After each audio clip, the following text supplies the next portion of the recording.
What do you have to say to people who are afraid? Or who represent people who are afraid? We are all afraid. Okay.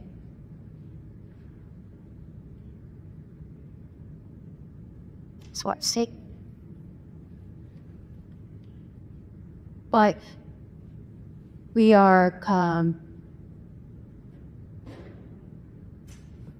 we're in a type of place where I don't know. I certainly have not. I have not been here before. And I'll tell you, I'm oftentimes very anxious myself about using my voice. Because retaliation is real. And that's not right. But that's what she'd ask you to do. And so I'm going to use my voice to the best of my ability. And sometimes it will be viewed in a way that, well, that's pretty confrontational. And other times he's going to be using my mother's charm that I learned as a young girl, and in direct communication with those that I made relationships with, and am able to affect some change that way. And I got to figure out how I can do my best to help the many who are so anxious and are so afraid. That was Republican Senator Lisa Murkowski, and it's a pretty shocking statement to hear the words, "We are all afraid," from a member of Trump's own party. So let's dig into this a bit, because there are two ways to think about this. The first is that it is easy, trust me, very, very easy to want to disparage this person for being part of the very machine that has so emboldened Trump for all of these years. And that's true. And it makes me angry, and I'm sure it makes you angry too. And you can't be blamed for looking at all of these people, whether their contributions to Trumpism have been big or small, and wanting to simply say, fuck you. You are part of the problem. You are why we are here. I don't have sympathy for someone who is a willful accomplice in any way, allowing for the rise of Trumpism. The reality is that Murkowski is a Republican. When she won as a Republican, her victory meant that a Republican majority leader would be that much closer to running the Senate, which means that Trump would be able to advance his agenda that much more easily. In other words, there is no world in which the culpability of every single Republican elected official isn't apparent. So look, I get the tendency to want to say, fuck you, I told you so. Trust me, I am fueled by contempt. I remember the names of people who were mean to me in middle school, and I wish I was kidding. But here's the other side of the coin. The goal of politics is coalition building. Our only job is to figure out how to win the next election. Not to gloat or beat our chest that you were right or I was right. It is about gaining power moving forward so you can enact your agenda and help the most people. And sometimes that requires putting our egos aside and saying the words, quite simply, you're welcome. It's hard, I get it, but what is more important? Saying, I told you so, or saying, come be a part of our coalition and help us win moving forward? I tend to think it should be the latter. And look, this is not to say that Lisa Murkowski is going to switch parties and become a Democrat. It's also not to say that she won't, but she's clearly much more willing to acknowledge objective reality than her colleagues. That is worth something in an age of abject cowardice and fealty. Ronna McDaniel Romney literally changed her last name in her blind obedience to Donald Trump, which is to say, this is not a normal political party. This is a cult of worshipers bowing at the altar of their God King. And so if Murkowski is capable and willing of bucking that trend, we should encourage it instead of shaming her. I should also note, at the risk of sounding like I'm doing Murkowski apologia, that she has publicly defied Donald Trump before. She has voted to convict him in the Senate trial. She voted against Pete Hegseth. She denounced his move to pardon January 6th insurrectionists. And yes, for every one thing that she denounced, there are 10 more things that she didn't. But again, our goal right now has to be growing the coalition. Everyone, left, right, or center, is welcome in our tent. The Bernie bros to the Cheney stands and everybody in between. In fact, we are not a viable political party unless we grow our tent, because we lost the popular vote in 2024. We have no choice but to grow our tent. If that means we make space for whatever people possible in whatever fashion possible for somebody like Lisa Murkowski, then we do it. Because the only way to gain power is by a policy of addition, not subtraction. And by the way, this is a subject that I spoke about with Senator Brian Schatz, this idea of bringing people into our coalition despite our past differences. What do you make of the fact that you've got all these Republicans who were so quick to back Donald Trump during the campaign or over the last few years?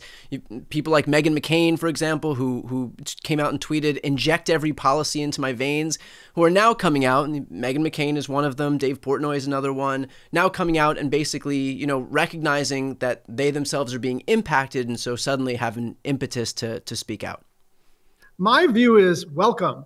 And yeah. I mean that. I mean that with zero sarcasm, with zero resentment. People, a good buddy of mine used to say, people vote for you for their reasons, not yours. Yeah. The purpose of politics is not to winnow down your political coalition to a purer and purer group, but rather politics is addition, not subtraction. Dave Portnoy is a big deal. I still follow him exclusively for the pizza reviews and the Boston Celtics takes. I'm in the same boat. I watch the pizza reviews and so I get it. I understand if I'm watching him, even with all the biases I have on the political side, imagine what people who don't give a shit about politics are thinking. Yeah, and so my view is there's a little bit of a tendency in the Democratic coalition and the Progressive coalition to go now you're here, and why did you say this earlier? Who cares? Yeah. We have to not be such a scolding coalition. We have to basically say, hey, they fucked with your money and you're welcome, right? Come on in, and either you were mistaken, but also, by the way, the other thing we've seen from polling, and this is not the recent polling,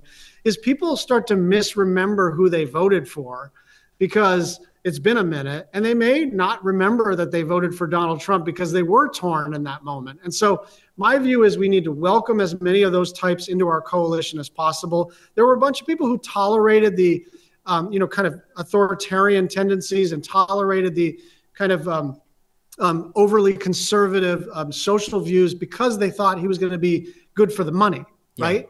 Now he's not good for the money. And there are other people who tolerated this kind of overly friendly with Wall Street stuff because they thought he was going to be, sort of cruel to the people that they hated. Those people I don't think we're ever going to get back.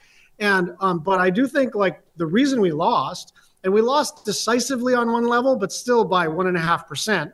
So the reason we lost is some tiny little percentage of people said, I don't like prices. I don't like Biden because he's old. I don't like what I've been paying. And when I remember the Trump administration from the first time, I remember money in my pocket, right?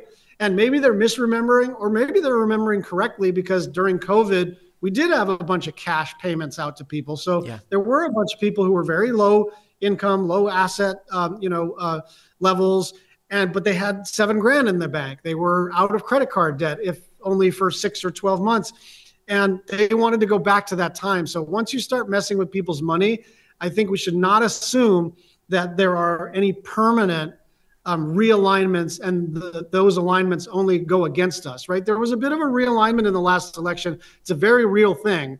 But now we need to think about the veterans that have been laid off, the people who depend on Social Security, the parks workers, the FAA folks, the current and former military people, civilian and military, and then anybody of the 60% of the Americans who've got money in the stock market, either individual stocks or mutual funds, 401ks, 403bs, everybody's welcome in our coalition. If you hate all this shit, you're part of the team. So please, keep in mind as we move forward that we are not here to impose purity tests.